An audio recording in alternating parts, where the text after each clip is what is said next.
Hi dears, എല്ലാവർക്കും പുതിയ വീഡിയോയിലേക്ക് സ്വാഗതം. ഇപ്പോൾ നമ്മൾ കഴിഞ്ഞ വീഡിയോ കടമക്കുടിയിൽ പോയ വീഡിയോ കാണിച്ചില്ലേ? അപ്പോൾ അന്ന് വാളംപുളി കയ്യെത്തണടുത്തുണ്ടെന്ന് പറഞ്ഞിട്ട് ഞാൻ പൊട്ടിക്കണത് കാണിച്ചായിരുന്നു. ആ വാളംപുളി ആട്ടോ ഇത് ഒട്ടും മൂത്തിട്ടില്ല, പിഞ്ച് വാളംപുളിയാണ്.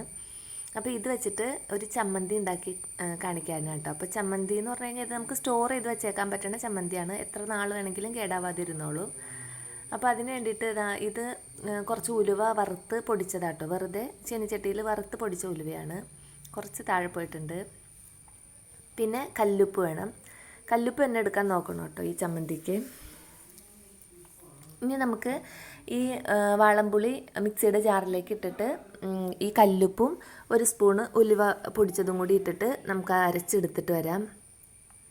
അപ്പോൾ ഇത് പണ്ടൊക്കെ അമ്മിക്കല്ലിലൊക്കെ വെച്ചിട്ടാട്ടോ അരച്ചെടുത്തോണ്ടിരുന്നത്.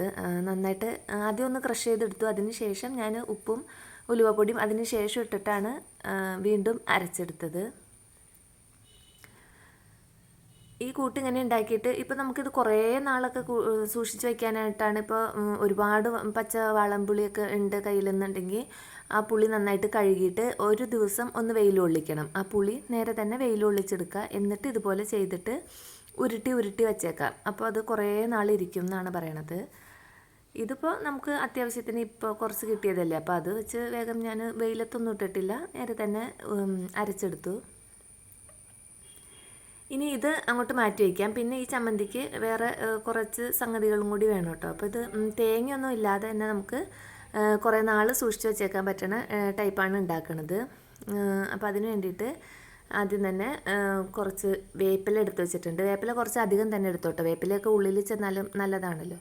പിന്നെ ചുമന്നുള്ളി, വെളുത്തുള്ളി, ഇത് ഉഴുന്നാട്ടോ. ഉഴുന്ന് ഈ ഒരു ടേബിൾ സ്പൂണിൻ്റെ കണക്കിന് ഒരു 7 ടേബിൾ സ്പൂൺ എടുത്തിട്ടുണ്ട്.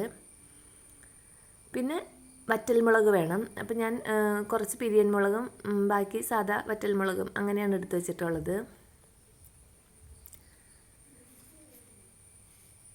ഇനി ഇത് ചമ്മന്തി റെഡിയാക്കാൻ നമുക്ക് വെളിച്ചെണ്ണയോ ഓയിലോ എന്ത് വേണമെങ്കിലും യൂസ് ചെയ്യാം. ഇപ്പോൾ കുറച്ചൊക്കെ 2-3 പുളിയൊക്കെ എടുത്തിട്ട് ഒരു ദിവസത്തേക്ക് മാത്രമുള്ള ചമ്മന്തിയൊക്കെയാണ് ഉണ്ടാക്കണമെങ്കിൽ വെളിച്ചെണ്ണയിൽ ഉണ്ടാക്കിയെടുക്കാം, അതല്ല ഓയിലൊക്കെ ഉണ്ടാക്കിയെടുക്കാം.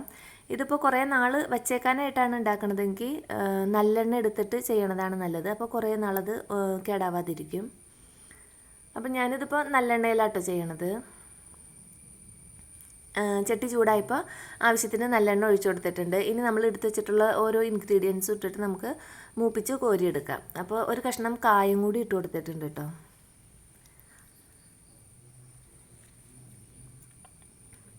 കായം വറുത്ത് മാറ്റിയിട്ട് അതിലേക്ക് ഉഴുന്നിട്ട് കൊടുക്കാം. പിന്നെ ഞാൻ ഇതിൻ്റെ കൂടെ കാണിക്കാൻ വിട്ടുപോയിട്ടുണ്ട്, ഒരു കഷ്ണം ഇഞ്ചി അരിഞ്ഞ് എടുത്തിട്ടുണ്ട് കേട്ടോ ഞാൻ. അപ്പോൾ അത് ആദ്യം എടുത്ത് വെച്ചതിൻ്റെ കൂടെ കാണിക്കാൻ വിട്ടുപോയിട്ടുണ്ട്. ഒരു കഷ്ണം ഇഞ്ചിയും കൂടി വേണം. ഈ ചമ്മന്തി നമുക്ക് കുട്ടികൾക്ക് സ്കൂളിൽ ലഞ്ച് ബോക്സിനകത്ത് ഈ ഒരു ചമ്മന്തി ഒരു തോരനും ഒരു മുട്ട വറുത്തതൊക്കെ ഉണ്ടെങ്കിൽ അവർക്ക് ലാവിഷായിട്ട് ഊണ് കഴിക്കാൻ അത് മതി കേട്ടോ. അതുപോലെ നമുക്കാണെങ്കിലും ഈ ചമ്മന്തി ഒരു മീൻ ഫ്രൈ ഒക്കെ ഉണ്ടെങ്കിൽ വേറെ ഒന്നും വേണ്ട, വയറ് നിറച്ച് നമുക്കും ഊണ് കഴിക്കാൻ പറ്റും. അപ്പോൾ ഇത് ഉണ്ടാക്കി വച്ചിരുന്നാലും നമുക്കിപ്പോൾ ജോലിക്കൊക്കെ പോണവർക്കും ഒക്കെ ആണെങ്കിലും എളുപ്പമാണ്. ഒരു സൈഡ് ഡിഷ് ആയല്ലോ, പിന്നെ വേറെ എന്തെങ്കിലും കൂടി മതിയല്ലോ. അപ്പോൾ സമയമുള്ളപ്പോൾ ഇതിപ്പോൾ പച്ചവാളൻ പുളി എല്ലാവർക്കും കിട്ടണമെന്നൊന്നുമില്ല കേട്ടോ. പച്ചവാളൻ പുളി ഇല്ലാത്തവർക്ക് സാധാ പുളി വെച്ചിട്ടും ഇതുപോലെ ചെയ്ത് മാറ്റി വയ്ക്കാം.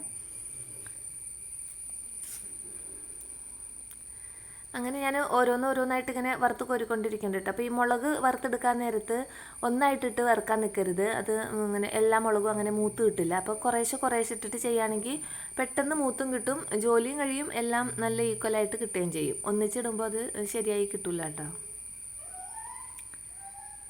പിന്നെ നമുക്കിനി ലാസ്റ്റായിട്ട് നമ്മൾ മിക്സിയിൽ അരച്ച് വെച്ചിട്ടുള്ള കൂട്ടില്ലേ, അത് ഇപ്പോൾ നമ്മുടെ ഈ ചമ്മന്തി നമ്മുടെ കയ്യിലുള്ള ഇൻഗ്രീഡിയൻസ് ഒക്കെ നോക്കിയിട്ട് അതിലേക്ക് എന്തോരം പുളിക്ക് ആവശ്യം വേണോ അത്ര എടുത്തിട്ട് അതും കൂടി ഒന്ന് മൂപ്പിച്ചെടുക്കാം. പിന്നെ നമ്മുടെ ഈ പുളിക്കൂട്ടിൻ്റെ ബാക്കി ഉണ്ടല്ലോ, അത് ഒരു കണ്ടെയ്നറിലാക്കിയിട്ട് ഫ്രിഡ്ജിൽ വെച്ച് കഴിഞ്ഞാൽ കുറച്ച് ദിവസം അത് കേടാവാതെ ഇരുന്നോളും. അത് നമുക്ക് രസം ഉണ്ടാക്കാനൊക്കെ എടുക്കാം കേട്ടോ. നമുക്ക് പുളിയുടെ ആവശ്യത്തിനുള്ള വേറെയുള്ള സാധാ ചമ്മന്തികളൊക്കെ നമ്മൾ ഉണ്ടാക്കുമല്ലോ, അതിലും ഒക്കെ ചേർക്കാം. രസം ഉണ്ടാക്കാനോ അല്ലെങ്കിൽ അങ്ങനത്തെ കറികൾക്കൊക്കെ നമുക്ക് യൂസ് ചെയ്യാം കേട്ടോ. അങ്ങനെ ഇതെല്ലാം ഓരോന്നോരോന്നായിട്ട് നമ്മൾ വറുത്ത് മാറ്റി വെച്ചത് ചൂടാറാനായിട്ട് വെച്ചിട്ടുണ്ടായി. അതൊക്കെ ഒന്ന് ചൂടാറി വന്നപ്പോൾ ഇത് ആദ്യത്തെ പോലെ തന്നെ ഓരോന്നായിട്ട് മിക്സിയിലിട്ട് പൊടിച്ചെടുക്കുകയാണ്. അപ്പോൾ ഞാൻ ആ ചീനച്ചട്ടിയിലേക്ക് തന്നെ ഓരോന്ന് ഇട്ടിട്ട് കൈ കൊണ്ട് നല്ലപോലെ മിക്സ് ചെയ്തെടുത്തു കേട്ടോ. അപ്പോൾ വേറൊരു പാത്രത്തിലും കൂടി ഇനി ആക്കണ്ടല്ലോ എന്ന് വിചാരിച്ചിട്ടാണ്. അതാകുമ്പോൾ ചീനച്ചട്ടിയാണെങ്കിൽ നല്ല വിസ്താരത്തിലിരിക്കുകയും ചെയ്യുമല്ലോ. അങ്ങനെ ചമ്മന്തി പൊടിച്ചു. ഇത് നമുക്കിങ്ങനെ കൈ വെച്ചിട്ട് ഉരുട്ടിയും വേണമെങ്കിലും റെഡിയാക്കി എടുക്കാം. അത് കുറച്ചൊക്കെ ഉണ്ടാക്കുമ്പോൾ അങ്ങനെ ഉരുട്ടി എടുക്കാം. ഇതിപ്പോൾ ഞാൻ സ്റ്റോർ ചെയ്യാനായിട്ടാണല്ലോ. അപ്പം ഞാനിനി ഇത് ബാക്കി ഒരു കണ്ടെയ്നറിലാക്കി ഫ്രിഡ്ജിലേക്ക് വെച്ചേക്കും. ഇത് പുറത്താണെങ്കിലും 2 ആഴ്ച കേടാവാതിരിക്കും, ഫ്രിഡ്ജിലാണെങ്കിൽ കുറേ നാൾ ഇരുന്നോളൂ. അപ്പോൾ നമ്മുടെ ചമ്മന്തി എല്ലാവർക്കും ഇഷ്ടമായെന്ന് വിചാരിക്കുന്നു. കാണാൻ തന്നെ നല്ല മൊഞ്ചുള്ള ചമ്മന്തി അല്ലേ. അപ്പോൾ ഇന്നത്തെ വീഡിയോ ഇത്രയേ ഉള്ളൂ. താങ്ക്